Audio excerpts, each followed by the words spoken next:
देखना शुरू कर चुके हैं लाइव सिटीज। मेरा नाम अभिषेक है। मुजफ्फरपुर में कल जो हमने आपको खबर दिखाई किस तरीके से जो रोजगार के नाम पर, नौकरी के नाम पर एक कंपनी जो लड़कियों को ठगने का काम कर रही है, उसको लेकर एक लड़की ने आरोप लगाया था और एफआईआर दर्ज हुई थी कि यौन शोषण किया जाता है। इस मामले को लेकर गोरखपुर में बिहार पुलिस ने छापेमारी की और मुख्य आरोपी को गिरफ्तार किया है। तिलक सिंह को गिरफ्तार किया गया है। गोरखपुर से बिहार पुलिस की एसआईटी टीम ने गिरफ्तार किया है और उसको दबोचकर आज प्रेस वार्ता की गई है, जिसमें खुलासे किए गए हैं। ये कंपनी जो है रजिस्टर्ड कंपनी है और पूरे देश भर में इसमें लड़के लड़कियां काम करती हैं। ऐसे में एक लड़की ने गंभीर आरोप लगाए हैं। उसने तो 100 लड़कियों तक बात कही थी, लेकिन पुलिस अभी इस पूरे फिलहाल में जांच में जुटी हुई है और जांच कर रही है। क्या कुछ कह रहे हैं मारपीट करके और जबरन शादी कई तरह का। देखिए, ये जो केस है इसमें जैसा आप लोग बोल रहे हैं कि लड़की के द्वारा आरोप लगाया गया, तो मैं आप लोगों को एक चीज़ क्लियर करना चाहूँगा कि हम लोग का क्राइम अगेंस्ट वुमेन में हमेशा हम लोग की प्रायोरिटी रही है और हम लोग हमेशा उस चीज़ को बहुत सेंसिटिवली हम लोगों ने डील किया है और करते भी रहेंगे। रही बात इस मैटर की, तो इस मैटर में लड़की अभी तक एक बार भी थाने पे नहीं आई थी। लास्ट ईयर सेम कंपनी के सेम ब्रांच में, बखरी स्थित जो ब्रांच है उसमें रेड किया गया था। रेड करने पे 7 लोगों की गिरफ्तारी की थी। उस टाइम पे भी लड़की कहीं सामने नहीं आई थी। सेकेंडली जो यौन शोषण की बात की जा रही है, तो इसमें अभी तक जो पूछताछ और अभी तक की जो इंक्वायरी में एक चीज़ सामने आई है कि लड़की का एक जो अभियुक्त इसने इस केस में बनाया है, उसके साथ में वो रिलेशन में थी और वो लड़की इस लड़के से शादी करना चाहती थी।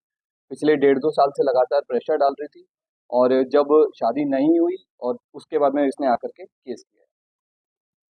आज जब सुबह में वहाँ पहुंची तो क्या कंपनी ने अपना नाम चेंज करके दूसरे नाम पे कोई कंपनी नहीं, जो तो कंपनी रजिस्टर्ड है डीबीआर। इसका नेटवर्क कहाँ चलता है? झारखंड और बंगाल से रखी हुई है।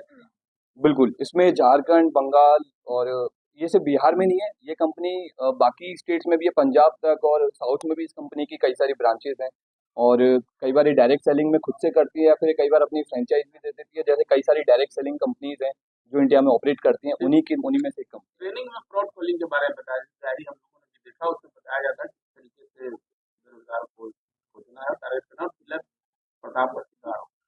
हाँ, तो इसमें जैसा भी मैंने आपको बताया कि डायरेक्ट सेलिंग की जो जनरल कंपनियां रहती हैं, तो वो सब लोगों जो बेरोजगार बच्चे लड़के रहते हैं उनको ला करके और उनसे उनको सैलरी देती हैं, पैसा देती है और उनसे अपने प्रोडक्ट को बेचने के लिए उनको मोटिवेट करती हैं। और अगर नहीं करते हैं तो उनको एक टारगेट वगैरह भी दिया जाता है कि तुम्हें 50 लड़कों को ज्वाइन करवाना है, 50 लड़कियों को ज्वाइन करवाना है। तो वही सेम चीज़ इस वाले केस में हुई है। मारपीट करने का वीडियो सामने आया है और अभियुक्त के द्वारा भी ये चीज़ एक्सेप्ट की गई है कि उसमें, और ये पुराना जो केस हुआ था उसमें भी ये चीज़ सामने आई थी। उसमें भी हम लोग के पास में एक वीडियो आया था मारपीट का। उसमें लोग लड़के लड़कियां जो इनके हायरार्की में जो इनके सीनियर रहते हैं, वो जूनियर्स को अपना जब टारगेट पूरा नहीं करते हैं तो लोग उनके साथ मारपीट करते हैं। तो उस चीज़ को हम लोग बहुत गंभीर तरीके से ले रहे हैं और उसकी हम लोग जाँच कर रहे हैं। नहीं, हथियार वाला मालिक कहाँ का है और कहाँ जो इनका इस कंपनी के जो एमडी हैं वो मनीष सिन्हा हैं, ये सिवान के रहने वाले हैं। अभी तक हाँ, गिरफ्तारी के लिए हम लोगों ने छापेमारी की, बट अभी तक गिरफ्तारी नहीं हुई। क्या नाम?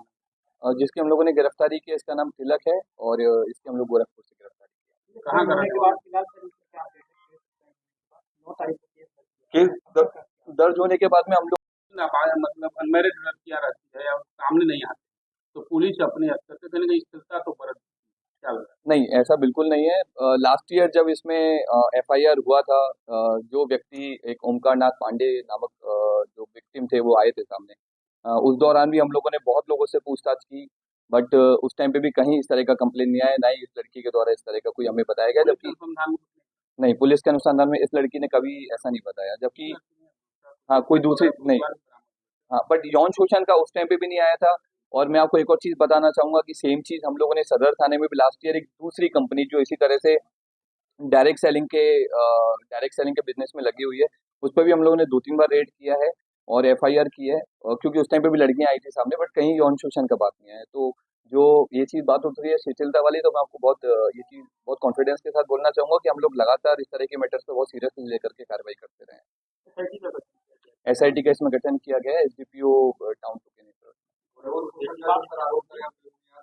अभी तक के उसमें अभी तक की इन्वेस्टिगेशन है, बाकी इन्वेस्टिगेशन जारी है, तो इसमें जांच आगे कल उस बिंदु पर भी जांच की। बिल्कुल उसमें जांच होगी।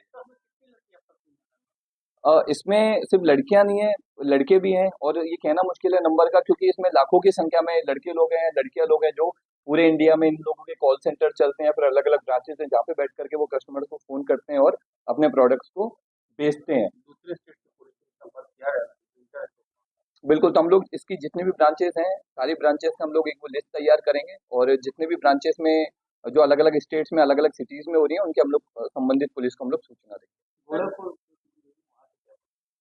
वहां से हम लोगों ने जो मेन अभियुक्त था, जिसपे लड़की ने आरोप लगाया है तिलक, उसकी हम लोगों ने गिरफ्तारी की। तो आपने सुना कि क्या कुछ कहा है सिटी एसपी अवधेश दीक्षित ने पूरे मामले को लेकर जानकारी दी है। उन्होंने कहा है कि गोरखपुर से तिलक सिंह की गिरफ्तारी की गई है और कंपनी के मालिक की गिरफ्तारी के लिए छापेमारी की जा रही है। कई राज्यों में छापेमारी की जा रही है। आपको बता दें कि इस पूरे मामले को लेकर बड़ा एक्शन हुआ है गोरखपुर में। बिहार पुलिस की एसआईटी टीम ने गिरफ्तार किया है तिलक सिंह को, और कंपनी के मालिक जो सिवान के रहने वाले हैं मनीष, उसकी गिरफ्तारी के लिए अलग अलग जगहों पर छापेमारी की जा रही है। अब देखना होगा कि कंपनी का मालिक कब तक गिरफ्तार होता है।